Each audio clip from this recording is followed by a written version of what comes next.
আমি যে খুব ইজিলি ঢুকে গেছি, ইজিলি দম করছি তা না। আমাকে তো প্রথমেই বলা হয়েছে মেকআপ কি জিনিস তোমার সেটা ভুলে যেতে হবে। আর যখন বাংলাদেশের সিনেমা দুনিয়ায় নতুন এক চমক।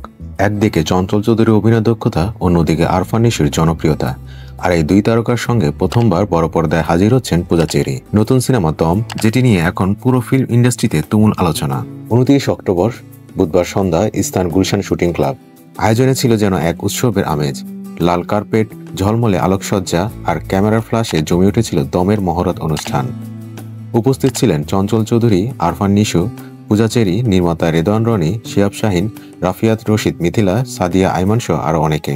সবাইকে একসঙ্গে দেখা মানেই বড় পর্দার এক নতুন যুগের সূচনা। সবচেয়ে বড় চমক ছিল পূজা চেরির এন্ট্রি। তিনি উপস্থিত হলেন একেবারে ব্যতিক্রমী ভঙ্গিতে।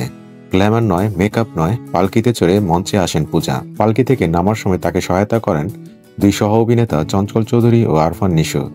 এ দৃশ্য দেখে উপস্থিত দর্শক, সাংবাদিক সবাই অবাক। একই সঙ্গে করতালিতে মুখর হয়ে ওঠে অনুষ্ঠান স্থল। পূজা পরে জানালেন, এই সিনেমায় তার চরিত্র একদম ন্যাচারাল, তাই মেকআপ নয়, তিনি নিজেকে বাস্তবের পূজা হিসেবে তুলে ধরতে চান।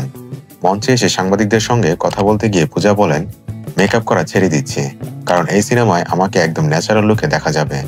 ইতিমধ্যে নিজেকে মেকআপ থেকে দূরে রাখার চেষ্টা করছি। তিনি আরো যোগ করেন, এই সিনেমা মুক্তির পর হয়তো নিজেকে একজন পাক্কা অভিনেত্রী মনে করতে পারবো। এ বক্তব্যে বোঝা যায় তিনি এবার শুধু নায়িকা নয়, একজন সত্যিকারের অভিনেত্রী হিসেবে নিজের জায়গা তৈরি করতে চান। চঞ্চল চৌধুরী মানেই খুনি অভিনয়ের প্রতীক, আর নিশো মানেই টিভি ও ওয়েব দুনিয়ার জনপ্রিয় মুখ। দমে এই দুই শক্তিশালী অভিনেতা প্রথমবার একসঙ্গে, যা সিনেমা প্রেমীদের জন্য দারুণ খবর। শোনা যাচ্ছে গল্পে দুজনের চরিত্রই খুব ইন্টেন্স, একজন ধৈর্যের প্রতীক, অন্যজন প্রতিশোধের আগুনে জ্বলা মানুষ। যদিও নির্মাতারা এখনো গল্প ফাঁস করেননি, তবে রিউমার আছে দম একটি সার্ভাইভাল ড্রামা।